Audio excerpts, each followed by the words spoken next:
Hello, everybody. It's Jordan reporting for NicheSportz. I've got a very special guest with me today. I've got Craig Lingard, the head coach of Batley Bulldogs. Was also a player for them, making over 200 appearances, and has been the head coach since 2020.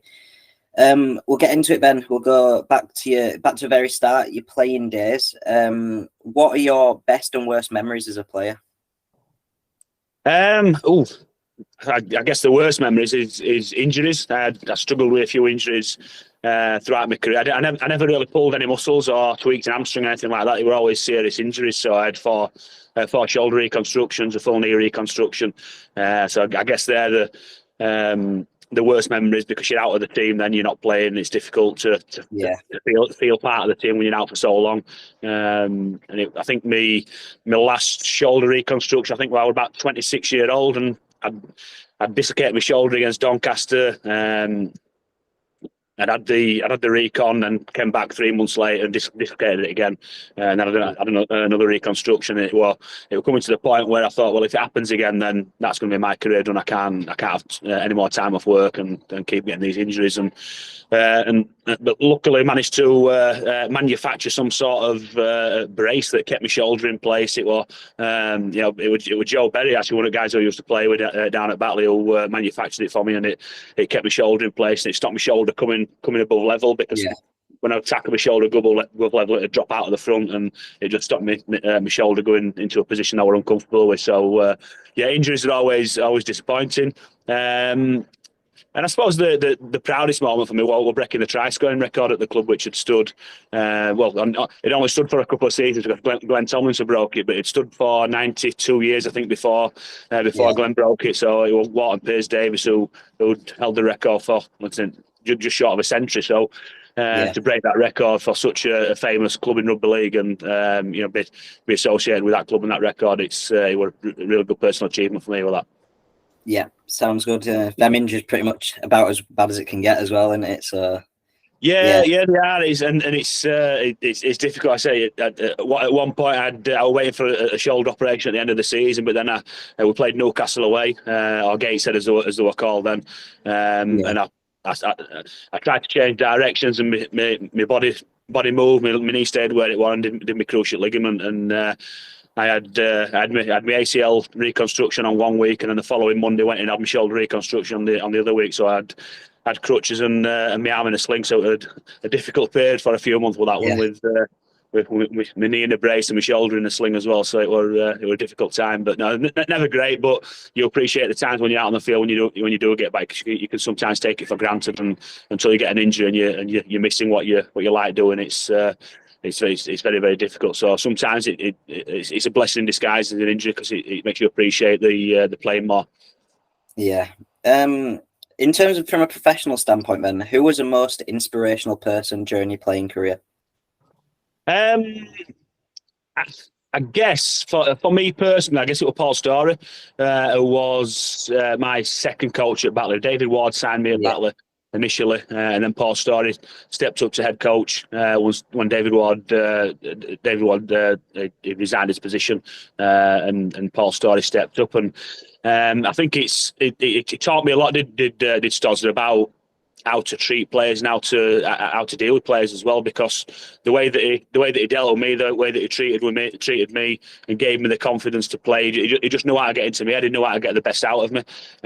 So I think for me as an individual, I just know that I trusted him 100%, regardless of whatever he asked me to do, whatever he wanted to do. I had that 100% trust in him, just because he believed in me, and he was a massive inspiration on my career, I guess, just because I got that trust of somebody that, I guess throughout my early career, a lot of people wrote me off and said I weren't good enough. I missed the initial sign-on boat, I guess, when people were getting signed on in academies at 16, 17 years old, and I went through the amateur game and the academy system, travelling to different clubs myself, and then got the opportunity at Batley, and then finally managed to make my place really in the team under Stozer, and he trusted me that much to give me the captaincy as well. So again, another proud moment to captain an historic club like Batley. But I tell you what, on my playing career, but also my coaching career as well, I learned a lot from him about how to handle players and deal with players and get the best out of people as well. So he's had a massive inspiration in my career, Stozer.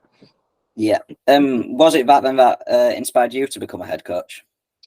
I always thought I'd be a better coach than I was a player. I thought I was a little bit limited as a player in certain aspects and certain regards, and I'd always watched rugby. A bit of a rugby nerd, a bit of a rugby geek. I'd always watched it, and I think I could always watch a game and sometimes anticipate what was going to happen before it happened.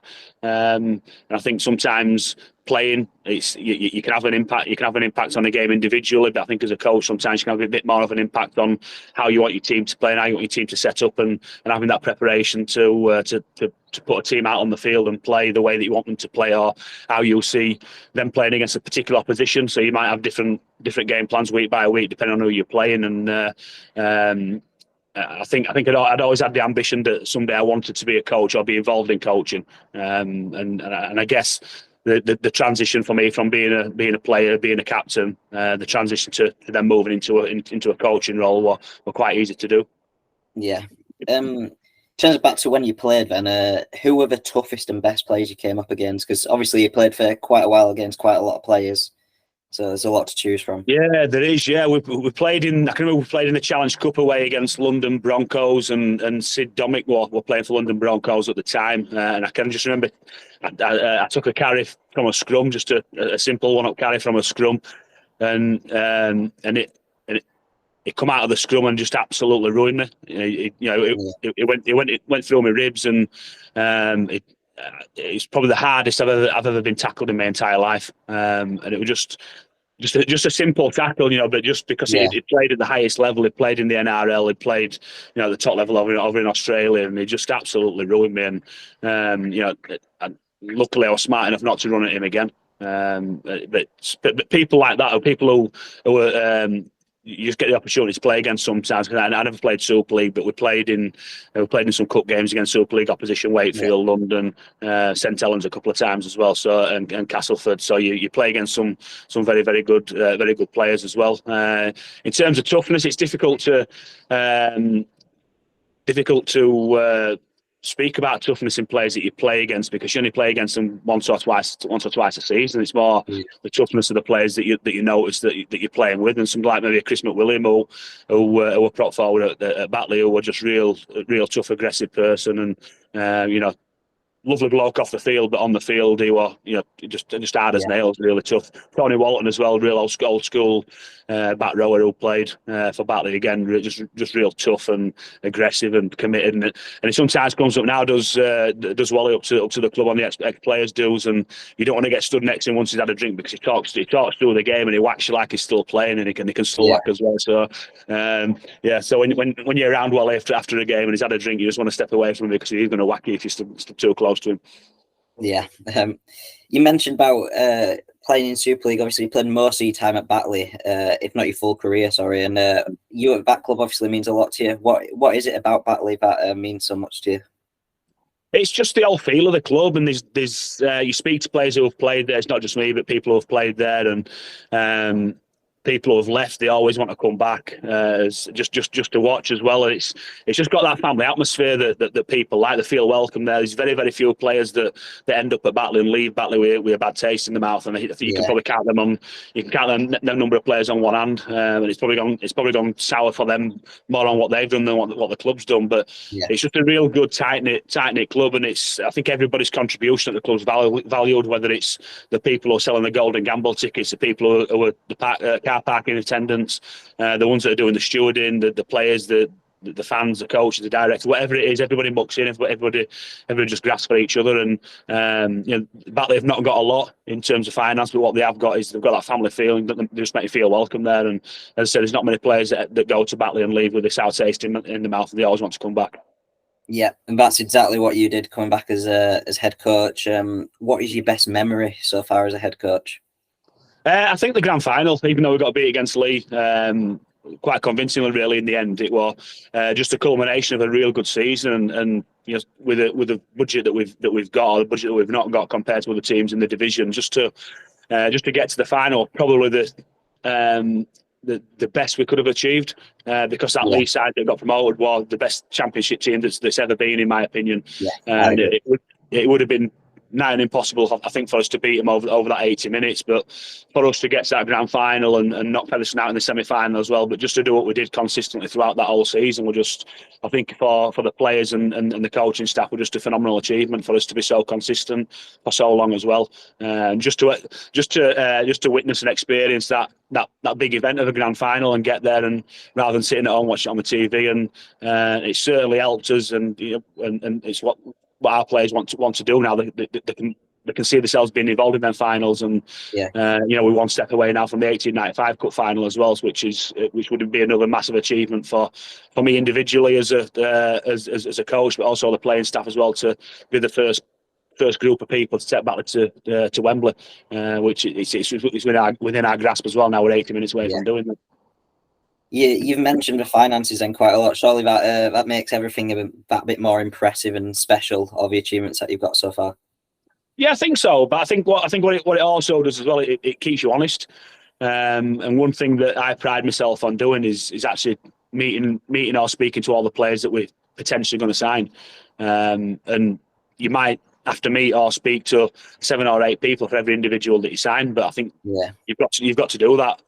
More, I think you should do it anyway, but more so when you've not got a lot of money and you've got to make the right signings for the club, and it just gives that first impression for me as a coach. Can I work with that individual? But it also gives that impression for the player as well, that they can look at me and think, well, I don't like him, I don't want to work with him for 12 months, or I got a good feel. So I think it works on both sides, that you get that first impression and about whether you can work with that individual for 12 months, because it's too easy now as a player and as a coach and as a club to sign players through agents without even speaking to them, and do it via text or phone calls or emails, and then you get there on day one and you either don't like that player or that player doesn't like you. So it's wasted money for the club and for the individual, wasted time as well. So I think when you've not got a lot of money, you've got to be really smart with what you do in terms of the players that you've signed. And so it's one thing that I always make sure that I do is speak to each individual, and I think 95% of the players that I've signed, I've actually sat down in front of them and had a coffee with them or a beer with them and had that chat. Yeah, and surely that relationship helps on the pitch as well. Yeah, it does. It does, and it's also about getting the right players to come into the group as well, because as you said, so you've got to have that relationship on the pitch with the players, and if you bring somebody in that might not be a good dynamic for the group, then you're gonna potentially upset what you've already got there. So anybody coming into the club has got to complement the players that you've already got there. So that's to take into consideration as well. And there might be an absolutely fantastic player, but there might be just something niggling in the back of your mind, thinking, well, I don't think that dynamic with him and the current crop of people that we've got is going to work. So sometimes you might have to take a difficult decision that you're passing over a player that you really want to sign, but it's for the benefit of the group that you don't sign them. Yeah. Can you narrow it down to the best player you've coached, or not? I always find it difficult to answer this, because you've got different people in different positions and different qualities as well. So when you're trying to compare, for example, an half-back to a prop, to a centre, to a winger, to a full-back, they're very, very different people in different positions. I'd probably say the smartest player that I've had the pleasure of coaching is Tom Gilmore. That we had for a couple of seasons. Just his rugby knowledge was just first class. He knew what was going on in the game. He knew what to do and when to do it. So I think in terms of smartness, rugby smarts, I think Gilly was probably the best player that we've had, and he's got plenty of talent as well. And I think if you're looking, if he wants to take that route when he finishes playing into coach, I think he'd be an outstanding coach as well, just because he reads the game really well, and he knows the game and knows how to get teams around that field, and knows how to look at weaknesses in the opposition as well. Yeah, you can definitely see that when watching him as well. He knows exactly what he's going to do, and you can tell. And he's a pleasure to watch, really, isn't he? He is, yeah. He's just that reading of the game. He very rarely gets his shirt dirty, but he doesn't need to get his shirt dirty when his brain's 2 steps in front of everybody else. Yeah. Moving on then. Oh, actually, no. Before we move on to outside of rugby league, what are your thoughts on IMG and their sort of changes that they want to make? Yeah, I'm on the fence a little bit at the minute, because I think the gradings that they've brought in, I think they are heavily weighted towards teams that are already in Super League. And I look at the IMG gradings not from the head coach of Batley Bulldogs, but from a rugby league fan, because as as head coach of Batley Bulldogs, I know that we're not ready for Super League. We're nowhere near ready for Super League. Our infrastructure is nowhere near ready for Super League. So I'm not looking at this from a Batley Bulldogs point of view and say you're restricting us from getting into Super League, because they're not. But I just think the gradings are heavily weighted towards the teams that are already in Super League. I think when 75% of the gradings are weighted for stuff that you do off the field rather than on the field, I think that's, again, for me, I think that's the wrong way around. I think you should be weighted more by what you do on the field than what you do off the field, personally. But I think some of the stuff is good, some of the stuff is needed. We need to grow the game. We need to get more people involved in the game, whether that's the women's game, the PDRL or the wheelchair game, whatever it is. I think every club should be made to have teams to grow the game outside of the first team of Rugby League, because Rugby League as a sport, it's not a growing sport at the minute, so we need to find out different ways how to grow it. So we need to get more people playing and encourage more people playing, and whether that's through the teams away from the first team rugby, then I think that's great. I'm also, believe it or not, some of the stuff that I say it might go against what I'm going to say now, but I also believe in expansion, and I think we do need clubs to pop up in different areas, but just for me, sticking a pin in a map and saying that's a great place to have a rugby league team doesn't work, because you need that infrastructure. And I think we can expand the game without it being at the expense of the teams that have been around for over 100 years, that have grown the game into what it is now. Because even with Cornwall, you look at Cornwall, I think, again, that's great for rugby league, but they're being underpinned a little bit by players from the heartlands. And I think we're a little bit too quick to dismiss the teams in the heartland or the M62 corridor. Or if you got to look after teams in the M62 corridor, you're not an expansionist. But we need these teams in the M62 corridor, because ultimately they're going to support these teams outside of the heartland until they get the infrastructure in place where they can grow their own players and bring their own players and breed their own players through their system. So I think we can have growth at the same time of looking after the teams or respecting the teams that have also got rugby league to where it is today. Yeah. Talking of growth, then obviously the England and Tonga Test series was announced, and all the 3 games are Leeds, Huddersfield, and Saints, which is obviously a stronghold. What are your thoughts on the choice of location for them games? Again, it's a difficult one. If they sell out, then it's a great choice. If they don't sell out, then it's not. I think it would have been an opportunity to look at a different venue, either in London or Wales or even Ireland or Scotland, somewhere like that, just to try something a little bit differently. If you wanted to have the games in the heartland, again, that's great. Have 2 there, but have one somewhere else where you can maybe promote a little bit like a Magic Weekend, where people can have the weekend away and make it a big occasion. You could have maybe done that as for the last game, because it could then potentially be decided if it were 1-1 going into the last game, and it's a little bit like a final, then maybe a showpiece event again. But I certainly think one of the games should have been outside the heartlands of rugby league in some sort of big location where people could have made a weekend and gone away and enjoyed that occasion, and again, just to spread the word a little bit. Yeah, I agree with that. Moving on to outside of rugby league, Ben, do you still work as a prison officer?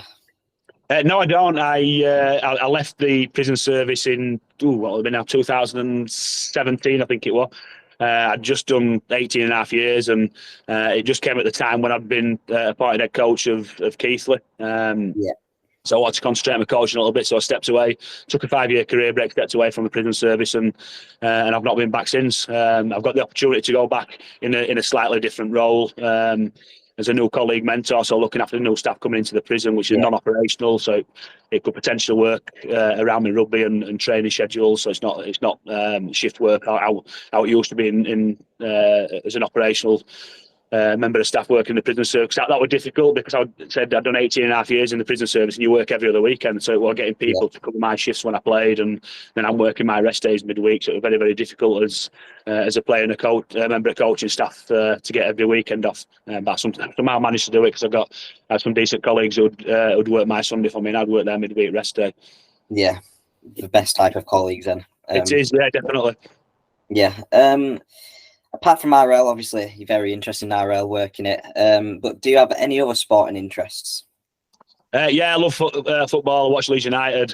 Try and get to as many games as I can around my rugby commitments, which is not ideal this moment in time. Last couple of games I saw were 5-1 defeats and 6-1 defeats at Ellen Road, which again weren't weren't ideal. So fingers crossed that we can turn it around before end of season and stay up. But any sort of sport, I just like watching any sort of sport, like watching Test match cricket, even like watching rugby union. I spend a lot of my time, which funnily enough, it's where I am now, down at Cleckheaton Rugby Union Club. Come down here every weekend and watch either the rugby or the cricket that's going on now. Yeah, very, very, very good. It's always good to have plenty of interest in sport. Talking of Leeds, I'm also a Leeds fan. But I have to work for Leeds, which is not great right now. No. Do you, obviously very busy then with rugby, but and you do have other sporting interests, but do you really have time for any hobbies as a head coach?